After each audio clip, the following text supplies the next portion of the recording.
السلام علیکم ورحمۃ اللہ وبرکاتہ۔ اعوذ باللہ من الشیطان الرجیم، بسم اللہ الرحمن الرحیم۔ ان الحمد للہ رب العالمین والصلاة والسلام علی اشرف الانبیاء والمرسلین وبعد۔ محترم بزرگوں، دوستوں، نوجوان ساتھیوں، جہاں جہاں تک میری آواز جا رہی ہے، تمام برادران اسلام اور میری پردہ نشین مائیں اور بہنیں، آپ کی خدمت میں 26ویں پارے کا خلاصہ لے کر کے حاضر ہوں۔ اب تک ہم اور آپ 25 پاروں کا خلاصہ الحمدللہ سن چکے ہیں۔ بہت ساری عبرت اور نصیحت کی باتیں ہم نے اللہ تبارک و تعالیٰ کی کتاب قرآن مجید سے معلوم کی اور حاصل کی۔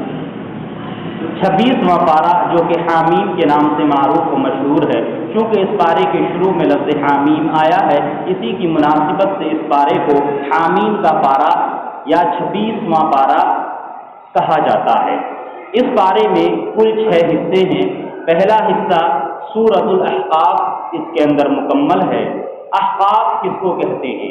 احقاف کہتے ہیں ریت کے اونچے ٹیلے کو، ریت کے اونچے ٹیلوں کو احقاف کہا جاتا ہے، اور یہ ایک جگہ کا نام ہے جو حضرموت یعنی کہ یمن کے پاس میں واقع ہے، اور یہاں پر جو قوم آباد تھی وہ قوم عاد آباد تھی، جس کو عاد اولا کہا جاتا ہے۔ یہ ان کا مسکن تھا، ان کی جگہ تھی، ان کا ٹھکانہ تھا۔ اللہ تبارک و تعالی نے ذکر کیا کہ یاد کیجئے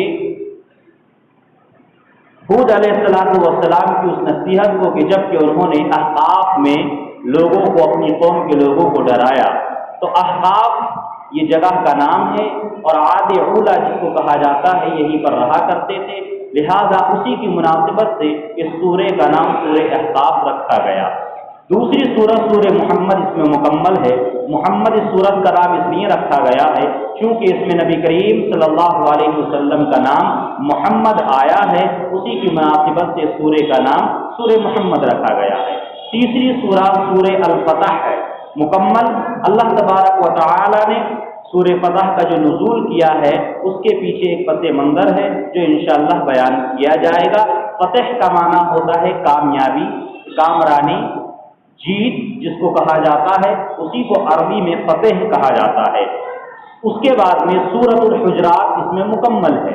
سورۃ الحجرات کہتے ہیں کمروں کو، عربی میں حجرات کمروں کو کہا جاتا ہے، حجروں کو کہا جاتا ہے عربی میں۔ اس کے پیچھے بھی ایک پس منظر ہے، یہ سورت کی نازل کی گئی، انشاءاللہ اس کا بھی ذکر کیا جائے گا۔ اس کے بعد میں 5واں حصہ سورہ قاف کا ہے جو مکمل اس بارے میں بیان کی گئی ہے۔ قاف سے یہ سورت شروع ہوتی ہے، سورہ قاف جس کو کہتے ہیں قاف القرآن المجید۔ اس کی اہمیت اور فضیلت نبی کریم صلی اللہ علیہ وسلم نے بیان کی ہے، اور اس کی اہمیت اور فضیلت کے تعلق سے صحیح مسلم کی روایت میں آتا ہے کہ آپ صلی اللہ علیہ وسلم اس کو عیدین کی نماز میں اور جمعوں میں کے خطبوں سے پہلے نبی کریم صلی اللہ علیہ وسلم اس سورت کی تلاوت کیا کرتے تھے۔ 6ٹھی سورت سورہ ذاریات کا اس میں ابتدائی حصہ ہے۔ ذاریات کا معنی ہوتا ہے بکھیرنے والیاں۔ بکھیرنے والیاں سے مراد وہ ہوائیں ہیں جو مٹی کو اٹھا کر کے ایک جگہ سے دوسری جگہ لے جاتی ہیں، بکھیر دیتی ہیں۔ اللہ تبارک و تعالیٰ نے ان ہواؤں کی قسم کھائی ہے، وَالذَّارِيَاتِ ذَرْوًا۔ جب ہوائیں چلتی ہیں تو مٹی دھول وغیرہ اڑتی ہے، تو رب نے ان ہواؤں کی قسم کھائی ہے، قسم ہے ان ہواؤں کی جو مٹی کو لے جا کر کے بکھیر دیتی ہیں یا اڑاتی پھرتی ہیں۔ تو ذاریات ہواؤں کو کہا جاتا ہے، بکھیرنے والیاں یعنی کہ وہ ہوائیں جو تیز چلتی ہیں اور مٹی کو ایک جگہ سے دوسری جگہ اڑا کر کے لے جاتی ہیں۔ یہ 6 صورتیں اس پارے کے اندر بیان کی گئی ہیں۔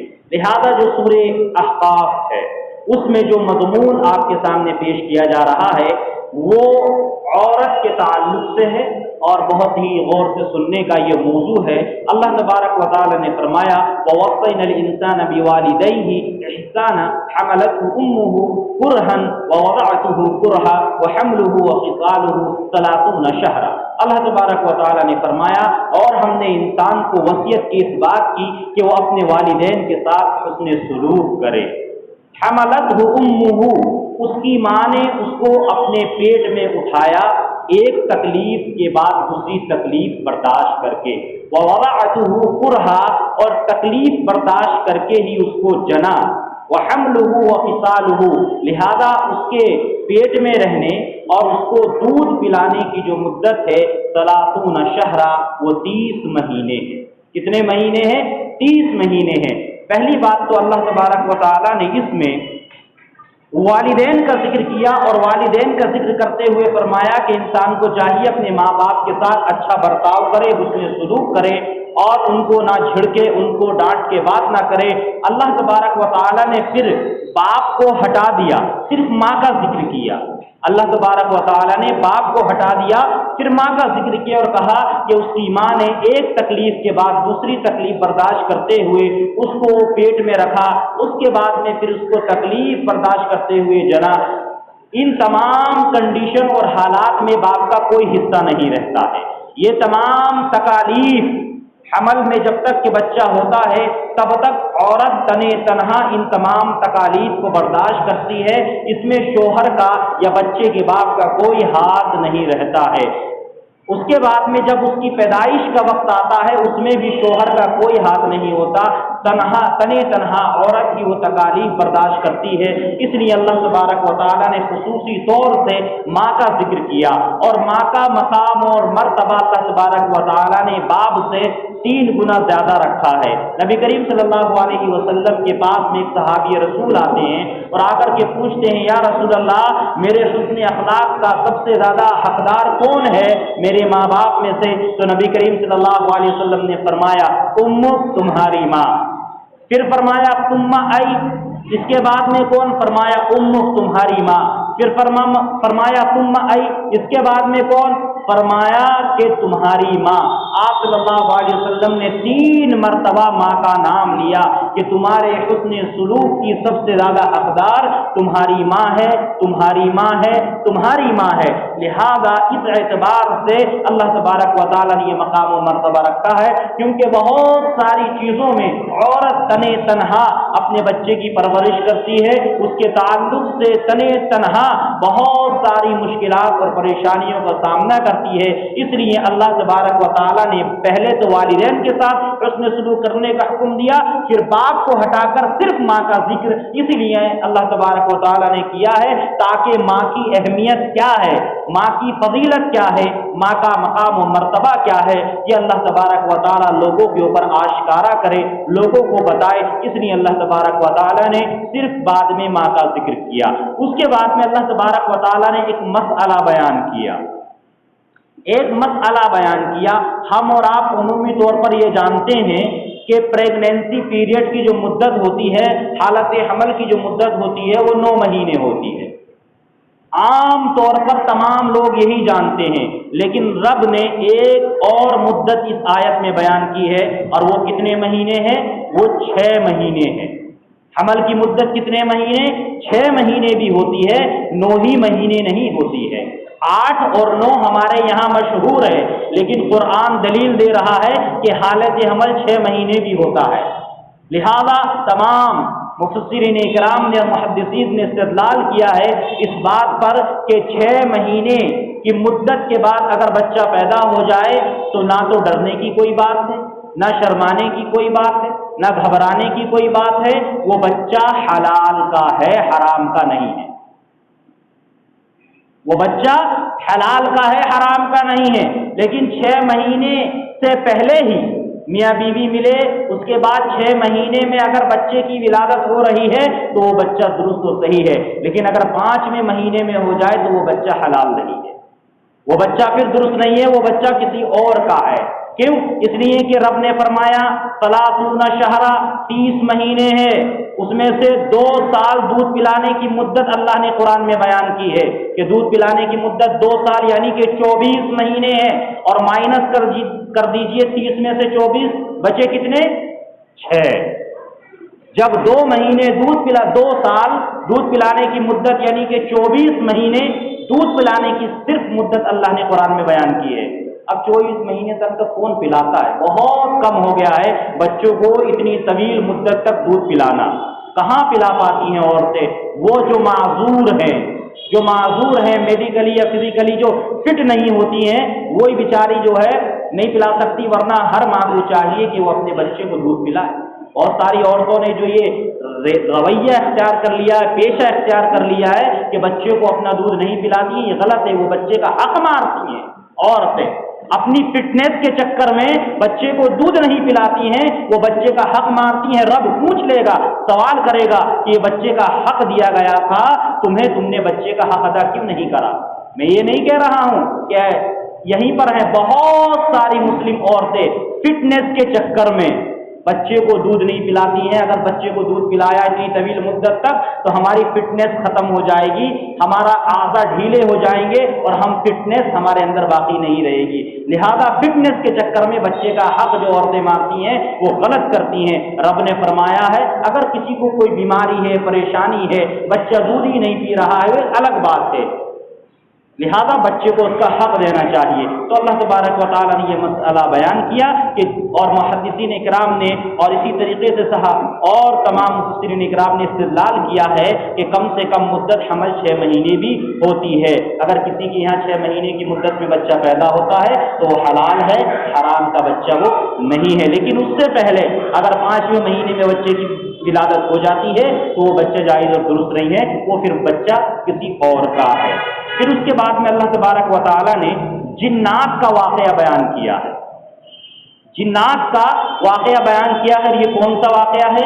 اللہ تبارک و تعالیٰ نے فرمایا وَإِذْ صَرَّفْنَا إِلَيْكَ نَفْرًا مِنَ الْجِنِّ يَسْتَمِعُونَ الْقُرْآنَ، کہ جب جنوں کی ایک جماعت، جنات کا ایک گروہ آپ کی طرف متوجہ ہوا اور انہوں نے قرآن کو سنا، قرآن کو وہ لوگ سننے لگے۔ سورہ جن کے اندر بھی اللہ تبارک و تعالیٰ نے اس کے تعلق سے بیان کیا۔ آپ صلی اللہ علیہ وسلم کو معلوم نہیں تھا، آپ صلی اللہ علیہ وسلم وادی نخلا میں ایک جگہ ہے وادی نخلا، آپ صلی اللہ علیہ وسلم وہاں پر نماز پڑھا رہے تھے فجر کی، صحابہ اکرام کو اسی جگہ سے جنات کا ایک گروہ گزرا، ایک گروپ کا گزر ہوا۔ تو جنات کا جب گروہ وہاں سے گزرا تو انہوں نے دیکھا کہ چند لوگ ہیں پیچھے کھڑے ہیں، ایک صاحب آگے کھڑے ہو کر کے کچھ پڑھ رہے ہیں، تو تمام لوگ جو تھے وہاں رک گئے اور کہا قالو انصتو، ایک دوسرے سے کہا خاموش ہو جاؤ۔ کیا کہا؟ ایک دوسرے سے کہا خاموش ہو جاؤ۔ لہذا تمام جنات خاموش ہو گئے اور قرآن کو سنتے رہے سنتے رہے سنتے رہے۔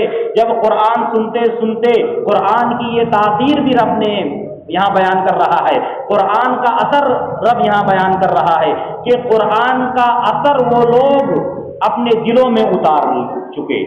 جب قرآن سن چکے اس کا اثر و تاثیر جب دلوں میں اتر گئی تو انہوں نے بے ساختہ کہا کہ ہم اللہ تبارک و تعالیٰ پر ایمان لاتے ہیں، وَلَن نُشْرِكَ بِرَبِّنَا أَحَدًا، اب ہم کسی کو بھی اللہ تبارک و تعالیٰ کے ساتھ شریک نہیں کریں گے۔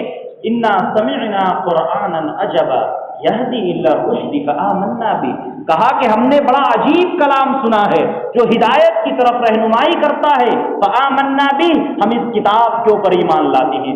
آپ صلی اللہ علیہ وسلم کو معلوم نہیں تھا کہ جنات کا ایک گروہ میرے پیچھے قرآن بھی سن رہا تھا، لہذا نبی کریم صلی اللہ علیہ وسلم کو سورہ جن کے نزول کے ذریعہ سے اللہ تبارک و تعالی نے یہ بیان کیا، فرمایا قل اوحی الی انہ استمع نفر من الجن، کہ اے نبی صلی اللہ علیہ وسلم آپ بتا دیجئے صحابہ کرام کو یہ بات کہ میری جانب وحی کی گئی ہے، اوحیا، میری جانب وحی کی گئی ہے، علم غیب سے میں نے پتہ نہیں لگایا ہے بلکہ اوحیا، میری جانب وحی کی گئی ہے، انہ استمع نفر من الجن، کہ اس قرآن کو جنات کی ایک جماعت نے سنا، فقالوا انا سمعنا قرآنا عجبا، تو ان لوگوں نے کہا ہم نے بڑا دل گداز پر اثر ہم نے کلام سنا ہے، بڑا زبردست کلام سنا ہے جو رہنمائی کرتا ہے ہدایت کی طرف، بس ہم اسی کے اوپر ایمان لاتے ہیں۔ تو اللہ تبارک و تعالیٰ نے اسی کی خبر نبی کریم صلی اللہ علیہ وسلم کو دی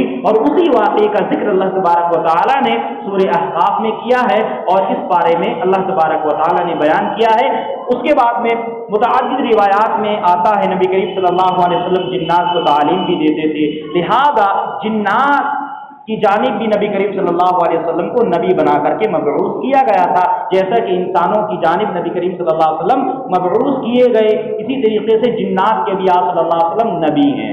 اسی لیے رب نے فرمایا وما خلقت الجن والانس الا لیعبدون، جنات انسان دونوں کو میں نے حکم دیا ہے کہ وہ صرف میری عبادت کریں، یعنی توحید کے علم بردار وہ لوگ بنے۔ اس کے بعد میں اللہ تبارک و تعالیٰ نے متقیوں کے لیے جنت میں کیا کیا انعام رکھے ہیں اس کا ذکر کیا ہے، اور یہ اثر کے بعد میں جو پارے کا خلاصہ بیان کیا گیا اس میں تمام نعمتوں کا میں نے ذکر کیا۔ اللہ تبارک و تعالیٰ نے انہی نعمتوں میں سے کچھ کا ذکر کرتے ہوئے فرمایا مثل الجنت التی وعد المتقون، پرہیزگاروں کے لیے جس جنت کا وعدہ کیا گیا ہے وہ کیسی ہے؟ فیہا انہار من ماء غیر آسن، فرمایا کہ اس میں نہریں ہیں پانی کی جس پانی سے بدبو نہیں آئے گی، وانہار من لبن، اس جنت میں نہریں ہیں دودھ کی، لم یتغیر طعمہ، جس کا مزہ نہیں بدلے گا، وانہار من خمر، اور اس جنت کے اندر شراب کی نہریں ہیں، لذۃ للشاربین، جو پینے والوں کو محظوظ کر دیں گے۔ اللہ اکبر! دنیا کی شراب کیسی ہوتی ہے؟ دنیا کا دودھ کیسا ہوتا ہے؟ دنیا کا پانی کیسا ہوتا ہے؟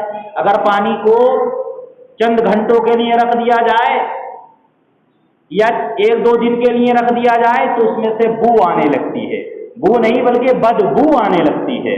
اسی طریقے سے اگر دودھ کو رکھ دیا جائے دودھ پھٹ جاتا ہے، وہ کیا بن جاتا ہے؟ دہی بن جاتا ہے، اس کا مزہ، رنگ، بو سب چینج ہو جاتا ہے۔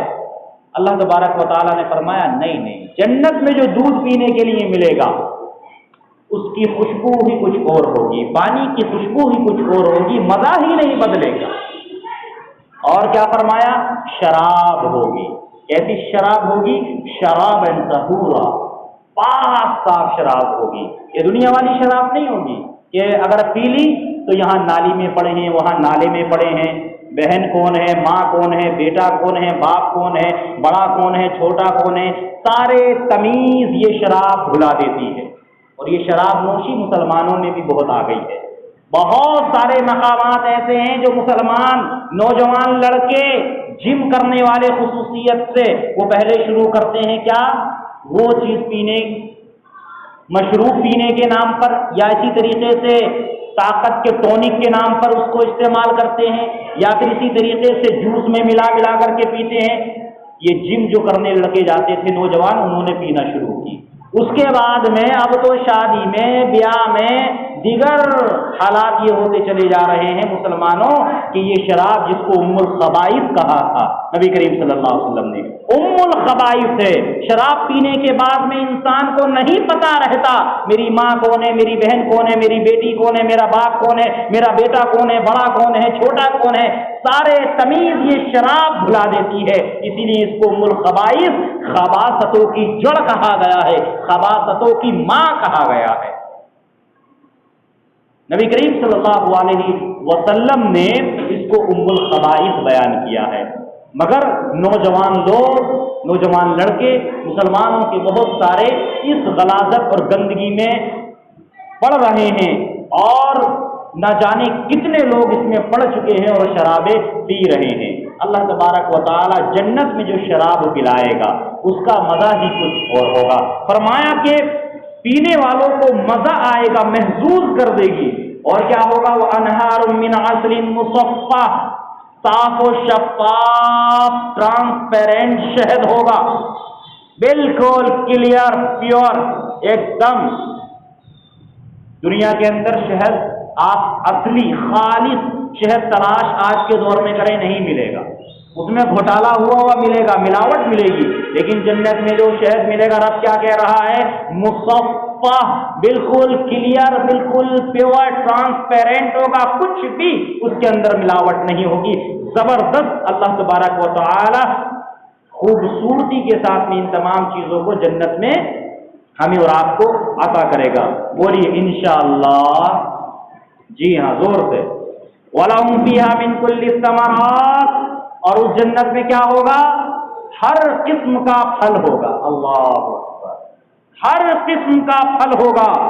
اور سب سے بڑی چیز کیا ہوگی؟ وَمَغْفِرَةٌ مِّن رَّبِّهِمْ، اور تمہارے رب کی جانب سے تمہارے گناہوں کی بخشش۔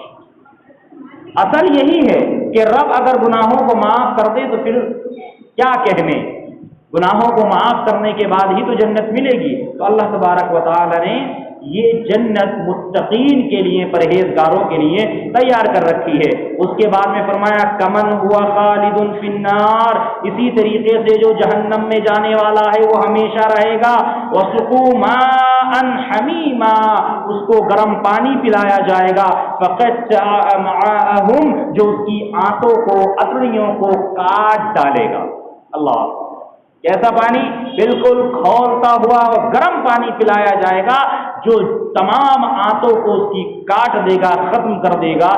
اللہ تبارک و تعالی ہماری اور آپ کی جہنم سے حفاظت فرمائے، آمین۔ اس کے بعد میں اللہ تبارک و تعالی نے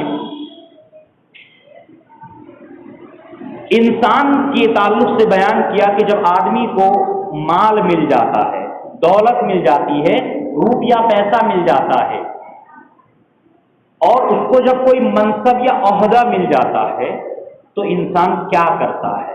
اللہ تبارک و تعالی نے فرمایا فَهَلْ عَصَيْتُمْ أَن تَوَلَّيْتُمْ أَن تُفْسِدُوا فِي الْأَرْضِ وَتُقَطِّعُوا أَرْحَامَكُمْ، کیا تم اسلام سے پھر جاؤ گے، منہ موڑ لو گے اور زمین میں فساد پھیلاتے پھرو گے اور رشتے ناتوں کو کاٹتے پھرو گے؟ اللہ تبارک و تعالی نے فرمایا کہ انسان یہ کرتا ہے، جب پیسہ آتا ہے، دولت آتی ہے، اور جب کوئی بڑا منصب اور عہدہ ملتا ہے تو وہ اپنے آپ کو سب کچھ سمجھنے لگتا ہے، اور اس کے بعد میں اس پیسے کے ذریعہ وہ اتنا فساد پھیلانے کی کوشش کرتا ہے۔ سب کی بات نہیں ہو رہی ہے، اس کی بات ہو رہی ہے جو ایسا سوچتا ہے، جو ایسا کرتا ہے۔ اللہ تبارک و تعالیٰ نے اس لیے بیان کیا تاکہ کل کو رب اگر تمہیں پیسہ دے، روپیہ دے، عہدہ دے، منصب دے تو تم بھی ایسے نہ ہو جانا۔ اگر ایسے ہو گئے تو سمجھ لیجئے تمہارے لیے دردناک عذاب جہنم میں رب نے تیار کر رکھا ہے۔ لہذا پیسہ ہے، دولت ہے، عہدہ ہے، منصب ہے، مراتب ہے، تو کیا تم رشتہ داریوں کو کاٹو گے؟ کیا ایک دوسرے کے رشتے تم مرواؤ گے؟ کیا تم ایک دوسرے کی رشتہ داریوں میں ناچاقیاں اور الجھنیں اور فساد برپا کر کے لڑائیاں لڑواتے پھرو گے؟ اگر تم مالدار ہو، پیسے والے ہو، عہدے والے ہو تو تمہارا مقصد یہ نہیں ہے کہ تم اس طریقے کا فتنہ فساد پھیلاؤ، بلکہ تمہارا تو یہ منصب ہونا چاہیے اور تمہاری یہ سوچ ہونا چاہیے کہ میں اس پیسے کے ذریعہ، اس منصب کے ذریعہ لوگوں کے ٹوٹے ہوئے رشتوں کو جڑوا دوں۔ آئے ہے اللہ تبارک و تعالیٰ نے کتنی باریکی سے بیان کیا کہ اس پیسے کا استعمال صحیح کر کے میں ان تمام غریب غربا کی مدد کروں کہ جن کے کیس مقدمات کچہریوں میں چل رہے ہیں، اس پیسے سے ایک اچھا وکیل کر کے ان کو دوں تاکہ جو مظلوم ہیں ان کو حمایت مل سکے، مدد مل سکے، اور جو میرا عہدہ ہے اس عہدے کو بھی اسی طریقے سے استعمال میں کروں۔ رب یہ کہنا چاہ رہا ہے کہ اپنے روپیے کو، اپنے پیسے کو اور اپنے عہدے کو اس طریقے سے استعمال کرو کہ کہیں فساد ہو رہا ہے تو اپنے منصب سے، اپنے عہدے سے اور اپنے پیسے سے اس فتنے فساد کو روکو۔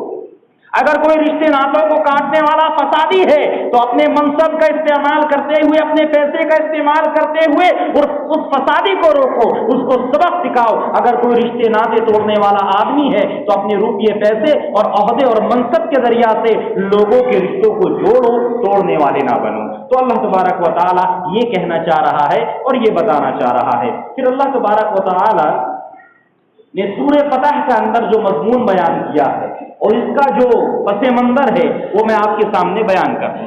سن 6 ہجری میں نبی کریم صلی اللہ علیہ وسلم چند صحابہ اکرام کو لے کر کے عمرے کی غرض سے نکلتے ہیں۔ لہٰذا کفار و مشرکین کو پتہ چلتا ہے کہ نبی کریم صلی اللہ علیہ وسلم اور کچھ مسلمان خانہ کعبہ کی زیارت کرنے کے لیے آ رہے ہیں۔ وہ اپنا ایلچی بھیج کر کے وہاں روک دیتے ہیں، اور جس مقام پر نبی کریم صلی اللہ علیہ وسلم کو روکا جاتا ہے وہ مقام ہے مقام حدیبیہ۔ حدیبیہ کے مقام پر آپ صلی اللہ علیہ وسلم کو روک دیا گیا۔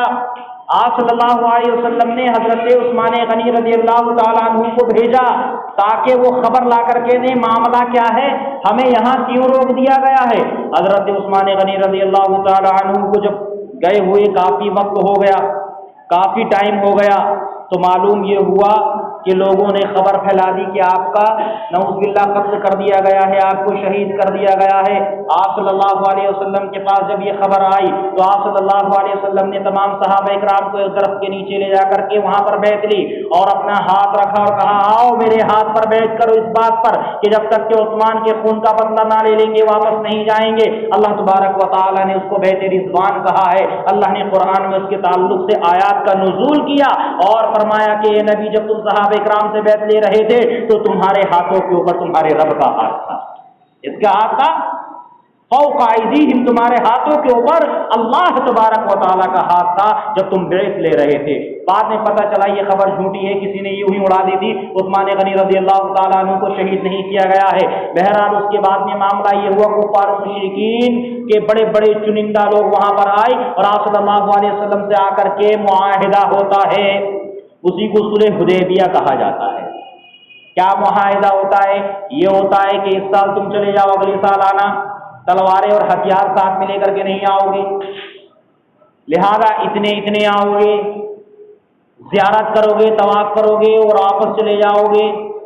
اور بھی بہت ساری شرائط ہوئی، 10 سال تک ہمارے تمہارے درمیان کوئی لڑائی نہیں ہوگی، اگر کوئی ہم میں کا آدمی تمہارے یہاں چلا جائے گا تو تم واپس کرو گے، لیکن اگر تمہارا کوئی آدمی ہمارے یہاں سے تمہارے یہاں آ گیا تو تمہیں واپس کرنا ہوگا۔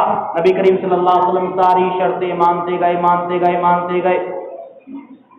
صحابہ کرام نے کہا بھی یا رسول اللہ اتنے کمزور ہیں ہم، ساری شرائط انہی کی جانب سے اتنے دب کر کے فیصلہ کیا جائے گا۔ نبی کریم صلی اللہ علیہ وسلم نے تمام صحابہ کرام کو سمجھایا، حضرت عمر رضی اللہ تعالیٰ عنہ، حضرت ابو بکر رضی اللہ تعالیٰ عنہ، تمام صحابہ کرام کہہ رہے ہیں یا رسول اللہ ہر بات انہی کی کیوں مانیں، ہم انہی کی کیوں مانیں؟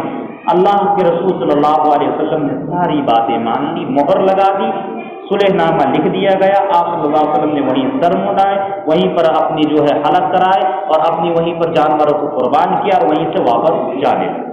جب نبی کریم صلی اللہ علیہ وسلم وہاں سے واپس ہو رہے تھے، اللہ تبارک و تعالیٰ نے سورہ فتح کو نازل فرمایا اور کہا انا فتحنا لک فتحا مبینا، اللہ تبارک و تعالیٰ نے آپ کو کھلی ہوئی کامرانی فتح عطا کی ہے۔ ایک ایسی کامیابی، کیسی فتح؟ اس سے مراد کون سی فتح اور کامرانی؟ اس سے مراد دراصل وہ 10 سال کی مدت تھی جو کہ متعین کی گئی تھی کہ ہمارے تمہارے درمیان کوئی لڑائی نہیں ہوگی، تم کو اجازت ہے کھلے عام اپنے اسلام کی تبلیغ کر سکتے ہو۔ اللہ تبارک و تعالیٰ نے اس مدت کو فتح اور کامرانی سے کا نام دیا اور موسوم کیا، اور وہی ہوا۔ صحابہ اکرام نے کھلے عام پھر دعوت و تبلیغ شروع کر دی۔ اسی دوران، اسی پیریڈ میں نبی کریم صلی اللہ علیہ وسلم نے ملک کے دنیا کے بڑے بڑے بادشاہوں کے پاس میں خطوط ارسال فرمائے، دعوت و تبلیغ ہلڑنے سے کھلے عام ہونے لگی، کوئی روک ٹوک نہیں تھی۔ کفار مشرکین نے جب یہ دیکھا کہ معاملہ تو بہت بدل گیا، ان کی تعداد بہت زیادہ ہو جائے گی، یہ تو ہم نے بہت بڑی غلطی کی، لہذا انہی لوگوں نے صلح نامے کو ختم کر دیا، توڑ دیا۔ اس کے بعد میں اللہ تبارک و تعالیٰ نے 2 سال کے بعد میں مسلمانوں کو فاتحانہ طور پر، آپ صلی اللہ علیہ وسلم کو فاتحانہ طور پر اس کے بعد میں مکہ میں داخل کیا۔ آپ صلی اللہ علیہ وسلم آتے ہیں، صحابہ اکرام آتے ہیں، مکے کو فتح کرتے ہیں۔ یہ اللہ تبارک و تعالیٰ کی جانب سے بہترین زبردست مدد تھی جو مسلمانوں کو ملی۔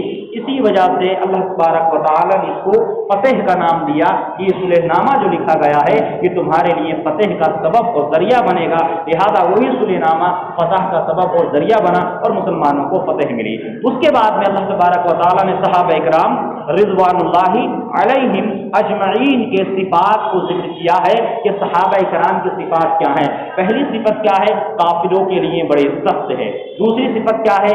آپس میں نہایت مہربان ہے، شفیق ہے، رحم دل ہے، رکوع اور سجدے کرنے والے ہیں، ہمیشہ اللہ کی رضا کو، اس کی خوشنودی کو تلاش کرنے والے ہیں۔ سجدوں کے اثرات ان کی پیشانیوں پر نظر آتے ہیں، ان سے اللہ نے مغفرت اور اجر عظیم کا وعدہ کر رکھا ہے۔ لہذا اللہ تبارک و تعالی نے فرمایا محمد رسول اللہ والذین معه اشداء علی الکفار رحماء بینہم، یہ ان الفاظ کے ساتھ میں اللہ تبارک و تعالی نے صحابہ اکرام کی